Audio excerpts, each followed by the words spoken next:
in November of 2006, Xbox 360 owners got a delightful new justification for having bought their console, Gears of War. Yeah, Gears of War is really something else because I remember when I first saw footage of the Berserker smashing through a wall during E3 2005, I watched that clip maybe 30, no, I'm not kidding, like 30 times, and I was like, that's not a video games that look like that. That's not possible. I'm like, if a system can make a video game look like that, I will never need a gaming PC, is what I said to myself then. Oh, it's funny, obviously that didn't work out quite like that, but full circle. Yeah. But I will say it was the first time that I felt like consoles could even come close. And then when I was playing it and it was in front of me, I couldn't believe it was real. So the technical prowess was extraordinary, and then you had the mechanical innovation. Gears of War kind of took what Resident Evil 4 had pioneered. So I would say, yeah, Resident Evil 4 to a degree. I think the real predecessor actually is Kill Switch.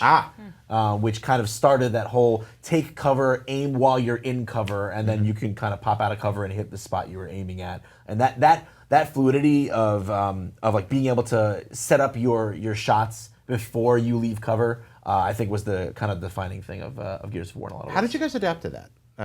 When it came to that switch, to that new kind of gameplay? You know what? I did get a little annoyed that one button did multiple things. So you'd be running, Sure. and then all of a sudden you'd latch to a wall, right? But once you got used to it, when I first jumped in, it was annoying. Once you got used to it, the cover system actually worked pretty well. You just had to know how far you had to be away from certain walls to be able to run past them. It was kind of a meta game into itself, Yeah, negotiating the cover in a lot of ways. Some people have compared it to taking a platformer and turning it this way, where suddenly you're thinking about every move forward has to be within the safety of those confines, and maybe the play spaces were a little bit constricted because of that at first.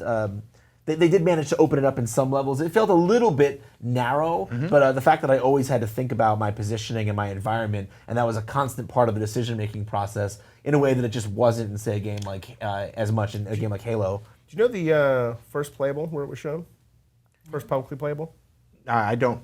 IGN Live. Oh, really? Whoa. Yeah. That's a good website. Nice. 2004, like that IGN website. Live. I've been to IGN a few times. We had an event in Anaheim. We were there, and we had Mark Rain on one of the panels, and he came up to me after the panel, and he was like, "Hey, you want to see what we've been working on?" I was like, "Well, yeah." He's like, "Hey, can we hook it up at this TV here and show people?" And it was just ridiculous because I was like, "Yeah, of course." And then all these people started crowding around, and it ended up being Gears of War, and everybody had never seen this before, and like, what is going on? Like, what is this thing?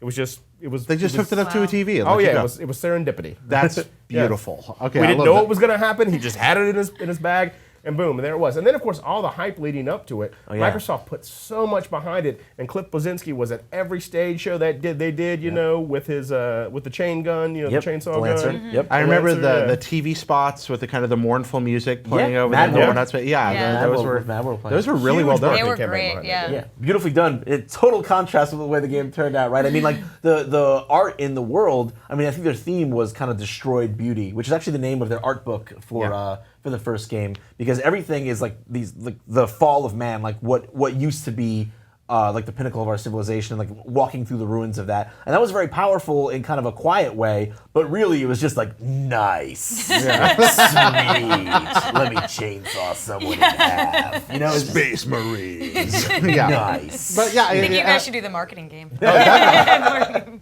it was a nifty contrast. And people, it was, you thought about at the time the amount of money they spent on it seemed ludicrous. Now the budget would be considered quite moderate. Oh yeah, and it totally panned out for them. Yeah, it turned out okay for Microsoft. I think that whole Gears of War thing. Yeah.